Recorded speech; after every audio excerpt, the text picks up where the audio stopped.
Sir ఇంకా ఊకోవద్దు sir, ఇదే మంచి ఛాన్సు, మన తడాకా ఏందో చూపిరి సార్ అని సోషల్ మీడియాలో శితం రాస్తాన్రు. కాశ్మీర్లా మన టూరిస్టులను 26 మందిని టెర్రరిస్టులు కాల్చి చంపిన కాంచెల్లి అందరి నోట ఇదే మాట. కానీ అనంగానే కాదు కదా, దునియా అంతా చూస్తుందాయే. ఏం చేసినా ఎట్లా చేసినా నలుగురు మెచ్చేటట్టు చేయాలి. అగో గదే పనులున్నది మన సెంటర్ గవర్నమెంటు.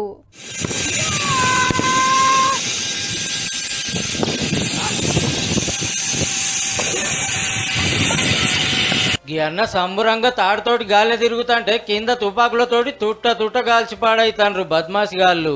ఆ దినం కాశ్మీర్ ఏం జరిగిందో ఈ వీడియోలో రికార్డ్ అయింది. ఇంకేమన్నా వీడియోలు ఉంటే పంపురని టూరిస్టులను కోరిండ్రు పోలీసులు. ఈ టెర్రరిస్ట్ గాడు మునుపు పాకిస్తాన్ మిలిటరీల కమాండర్ అట. అటెనక ఉగ్రవాదుల షరీకై గింత పనిచేసి పాడైండు. 26 మందిని చంపింది చాలదని మళ్ళోపారి అటాక్ ప్లాన్ వేస్తురని మతలవందుడితోటి మన జవాన్లు అలర్ట్ అయిండ్రు. కాశ్మీర్ లో 80 టూరిస్ట్ జాగాలుంటే 40కి మీదనే మూసేసి సర్కారు. అనుమానం ఉన్నోళ్ళు అందరినీ పట్టుకపోతాండ్రు. సింధు నది నీళ్ళు ఆపినందుకు మన విమానాలను వాళ్ళ దేశం మీదకి వెళ్ళి పోనిస్తలేరు. చూసి మనోళ్ళు సుతకు అదే పని చేయబోతాండ్రు. ఇక అప్పుడు ఏరే దేశాలకు పాకిస్తాన్ విమానాలు పోవాలంటే మస్తు తిప్పల. బార్డర్ల 2 దేశాల ఆర్మీ అతార్లు తెచ్చి పెట్టుకుంటాంది.